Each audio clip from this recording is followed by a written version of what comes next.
नेपालको स्टक मार्केटमा यो जुन ट्रेडिङ छ नि is it like a slower process अलि छ हो जस्तो कि दिनमै मैले 10चोटि सेयर किन्छु बेच्छु गर्न पाउँछु पाउँदैन त्यस्तो पाउँदैन। जस्तो बाहिरको स्टक मार्केटमा त अहिले नै क्यास आइहाल्छ अहिले नै फेरि बेच्न पाउँछ त्यस्तो हुन्छ नि किन्न पाउँछ मिल्दैन। तपाईँको पहिला खातामा किन्नु त भयो होइन तर त्यो जस्तै कुनै ब्याङ्क किन्नु कुनै कम्पनीको सेयर किन्नुभयो ब्याङ्क किन्नुभयो भने त्यो तपाईँको खातामा आउन नि दाइ इट टेक्स 3 days के दाइ या 4 दिनसम्म अनि मात्रै पछि गएर बेच्न पाइन्छ कि। सो मिनिमम 3 to 4 days चाहिँ ट्रेडिङ पिरियड भयो नेपालमा भन्ने हो भने चाहिँ मतलब त्यो ब्याङ्क आउनु पऱ्यो नि त पहिला खातामा आउनु पऱ्यो नि त। जस्तै विदेशमा त एकैछिनमा हुन्छ त्यही त त्यो हाम्रोमा चाहिँ मिल्दैन त्यो आएको छैन त्यसलाई इन्ट्राडे भन्छ दाइ इन्ट्राडे त्यसलाई आएको छैन त्यो इन्डियामा चाहिँ छ नेपालमा के कारणले होल्ड भइरहेको जस्तो लाग्छ कि आउँछ कि आउँदैन कतिवटा कुराहरू चाहिँ कस्तो छ भने नेपालमा चाहिँ गभर्मेन्टले इट्स रिस्की भनेर चाहिँ भोल्टिलिटी हाई भयो भनेर या भन्छ रिस्की छ भनेर चाहिँ गभर्मेन्टले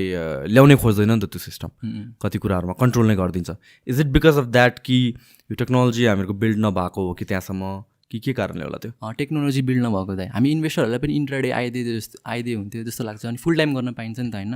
अब एक्चुली सेयर किन्यो या 3-4 दिन कुर्नु पऱ्यो बल्ल खातामा आउँछ अनि मात्रै बेच्न पाइन्छ कि। सुन्नु न जस्तै 3-4 दिनको सट्टा मैले किनेको 1 घन्टापछि त्यो 10%ले बढ्दै अरे कि सपोज होइन बेच्न पायो भने कस्तो रमाइलो हुन्थ्यो नि त। खातामै छैन नबेच्ने त कस्तो स्याड हुन्छ नि त। So it is like swing trading मात्र गर्न मिल्यो नेपालमा चाहिँ डे ट्रेड गर्न मिलेन। इन्ट्राडे चाहिँ अलिकति मिल्छ तर अर्कै प्रोसेसले मिल्छ कि दाइ। लाइक मसँग कुनै कम्पनीको सेयर छ अरे है खातामै छ अरे त्यो सुरुमा गएर बढ्दै रहेछ मार्केट खुल्ने बित्तिकै त्यो बढ्दै अरे है मैले उता गएर बेचिदिएँ मैले फर्स्टमा 100 रुपियाँमा थियो मैले 110 रुपियाँमा पुगेको थिएँ अरे मैले बेचिदिएँ पछि फेरि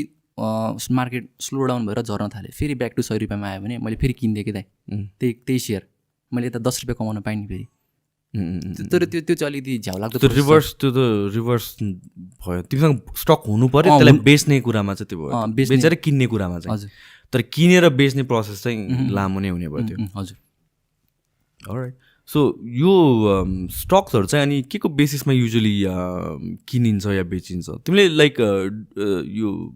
ट्रेड पनि गर्छौ नि त होइन सेकेन्डरी मार्केटमा ट्रेड पनि गर्छौ